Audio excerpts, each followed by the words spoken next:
want to ask you about the run game. And obviously, you're able to compensate it with the passing game and even the short passing game in those kind of short yardage situations. But how important is it to actually just get the run game, truly run game going?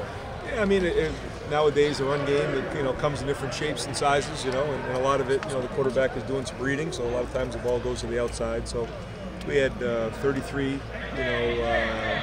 called runs on Saturday, and a lot of them got thrown to the outside. So obviously, at the end of the day, you look at the total yardage and the total points, and like that, look at it as a whole.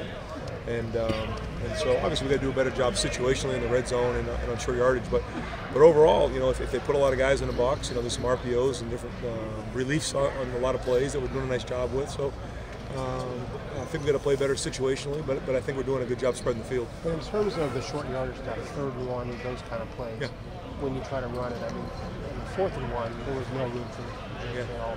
So can you pinpoint what's going on those kind of plays? Yeah, there's a lot going on. I mean, I think statistically still on third down, we're doing pretty good overall. And a couple of times we've got stopped this year. So you just got to keep looking at it, keep trying to figure out what gives us the best chance. Brian, when you're doing that RPO stuff and Dwayne's either counting guys or just reading somebody, are there ever times where he pulls it and makes a throw and it's a successful play, but you also had a look where you could have ran the ball? Yeah, for sure. And you think, well, maybe it would have been better to run the ball there as we're trying to get something going? Hey, sometimes it's 50-50. You're reading an overhang, and if you give it, you'll do okay. If you throw it, you do okay with it as well. So, but you got to live with it. You got to be decisive. That's the thing. We always tell the quarterbacks, be decisive with your decision and go with it from there. And how do you think overall Dwayne has handled making those decisions on the fly within the game, whether to pull it or throw? Good so far. Yeah. How would you assess the way the line's playing right now? The line's doing a great. I mean, a lot of it. Again, it's the whole package to me, and protection and running the ball and everything like that. So obviously, week to week, we're always looking to make enhancing the things we're doing well and fixing the things that we don't feel like we're doing a great job with. So we do that every week, and so overall, I think they're solid. Hey Ryan, when you look at the wide receivers as a whole, have you seen major growth from them this year? Receivers? Yeah. These are guys that put a lot of work into the program. There's a lot of depth and camaraderie there. I think that goes without saying. Good captains in that group, so a ton of leadership. But I've really been given the opportunity to go make some plays this year, and they've capitalized on it. And again, nothing's perfect. We're still working on it. Still got a long way to go here, midway through this thing. But we're proud of the way they've gone so far. But excited about what to see for the rest of the season too. A lot of time, I don't know. When athletes get to a certain level, juniors, 4th-year juniors, 5th-year seniors, I don't know, is there such thing as kind of being what you're going to be at a certain point, once you've been in the college program for a certain point of time, a certain amount of time, and have these guys broken through another level? A lot of these, 4th, 5th-year guys that maybe isn't typical from a guy who's been in a program for 4 or 5 years? I think a lot of situations are different. Some guys have great potential. It takes a while to get there. Other guys kind of top out. So I think every case is its own story. But I do think there's been some great improvement, and guys have really stepped their game up. I still think there's still room for improvement for a lot of them. I think their ceiling is high because these guys who work hard, they learn the game. They work at the game. This isn't a group of guys that just goes out there and throws their helmet out there. And, they study coverages, they study leverage, they understand what's going on. And so I think, there's still some great improvement we can make, the whole passing game. Like for instance, we go into this week, a lot of studying of the coverages. Is it zone, is it man, the different leverages we're getting, matchups. And so, when we talk all the time about the guys at the highest level of college football in the NFL, that's what makes them good. Ryan, when we ask questions about the line maybe not playing as well or the rushing attack or whatever, is that weird to you guys at all when you're putting up 46 points a game and 560 yards of offense? Do you ever want to just ask us what's wrong with us? We don't see the results there. Like I did say, it's a good problem to have when you're putting up production and you still don't feel like you've maxed out yet. And I think that's a good thing because we're still hungry. We're still trying to figure out how we can maximize everybody on the field. Yet when we look at it, I think statistically we're still ranked pretty high in a lot of different categories. And I think one of the more explosive offenses in all college football right now. So that's a good thing. But we're still hungry to get better. So you guys still see that as well, that there's room for this offense and not satisfied with what you're doing? No, never satisfied. No. And again, like coming out of last week, where we look at that situation, short yardage, red zone, we go down there and capitalize. Again, could have been one of the better days we had around here. So That kind of one of those things we've got to make sure we're continuing to do what we're doing, because there's a lot of great things there, but then enhancing that and then also improving and fixing the problems. You were asked about that 4th and 1. The one that stuck out to me was the 3rd and 2 where Dwayne scrambled. It looked like maybe the coverage forced him to go. He didn't look comfortable running. What happened there? What would you like to see transpire? The one going to our right, going to the 35-yard line. We checked the play, and they did a nice job on defense. They checked the cover 2 to the pass, and so schematically they kind of got us on that one.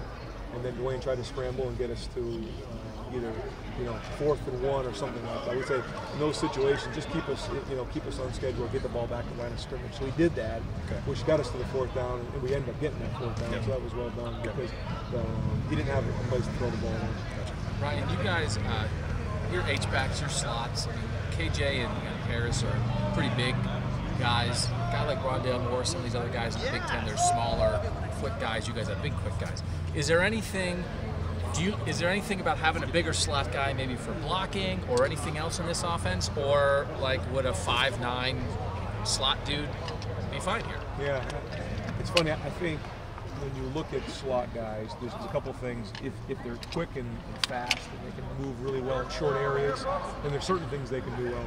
If there's bigger guys that can block and are more powerful inside, they do a little bit better job like down the field on post routes or seam routes or bigger targets.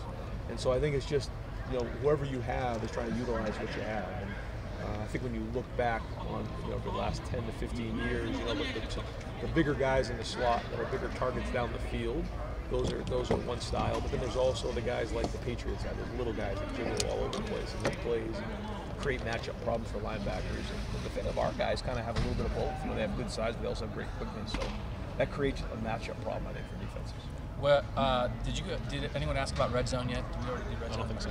We just talked about how situational you got to improve. Like, do you, as a play caller in general, is it like, okay, we're in the red zone, here come our red zone plays, or how much do you try to do what you do, and how much do you change? Yeah, most of it has already been decided. Go to your red zone package, which that week you've looked at the tendencies of the defense and the things that we do well, matchups, schematics, and things like that, and usually go to your red zone script from there. We break it up high red zone, low red zone, and goal line, and you go from there. There's other things that maybe in the game that are hot that you're kind of going to, or maybe a receiver that's hot. But for the most part, those decisions are made on Wednesday and Thursday. Your numbers, just like, I think scoring from the 40 on in, you guys are really good in the country. And then scoring from the 20 and the 10 on in, you're not as ranked as high.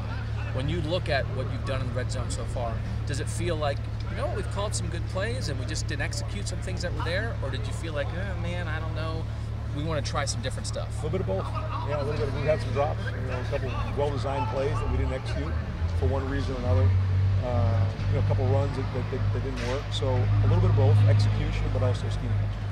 Ryan, when you guys are a couple more questions for Coach. Talk about this a little bit. When you're running out of the shotgun or you don't have the quarterback run threat, what's the challenge, I guess, formationally to align in a way that the defense just can't automatically go opposite the halfback or go to wherever the tight end is? And how have you guys tried to work through that, I guess, through these first couple of games? Well, throughout football, there's a lot of offenses that are that way, and so we just make sure that we design a play where the extra guy is read or handled one way or another. Either we're running away from them, we're play actioning them, or we're reading them. And so we try to design it that way where, based on the defense that we're getting, we try to figure out who the unblocked defender is. And if he's down in the box, that allows us to throw the ball down the field, which we've done pretty well. And so, when they take that guy out and start to play some more coverage, that's what opens up the run game. And you guys, toward the end of the game the other day, seemed to have some success when you put both tight ends out there. I think they were on opposite sides of the formation. Yeah. Just what does that give you? What does that present to defense when you're doing that? Yeah, just another surface. We call them three-man surfaces where you have, the guard, the tackle, and the tight end, and then, either the tight end's there as the fourth man, or there's a three-man surface on the other side. So it gives you a little broader surface there. Kind of cover them up a little better. Ryan, maybe you were already asked this. Last what question. Just jumps out at you as far as this Purdue defense is concerned? So I believe right now they're sitting on more picks than there are touchdowns allowed. Sure.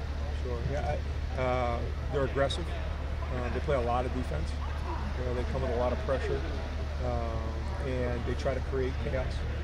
So at some point they're going to get through, and they're going to try to create chaos. And you can't ruin the game on maybe a play that didn't go well. You have to manage those situations as a quarterback. And and not ruin the game. And there's going to be plays that don't go well, and you got to make sure you cut your losses and don't create turnovers, because they feed on that. They try to create chaos and create turnovers. You see that defense presenting those kinds of challenges for Dwayne in Zone 6 this upcoming weekend? Absolutely, yeah. It's going to be a great atmosphere, and we're going to get their best shot, so we got our hands full. Ryan,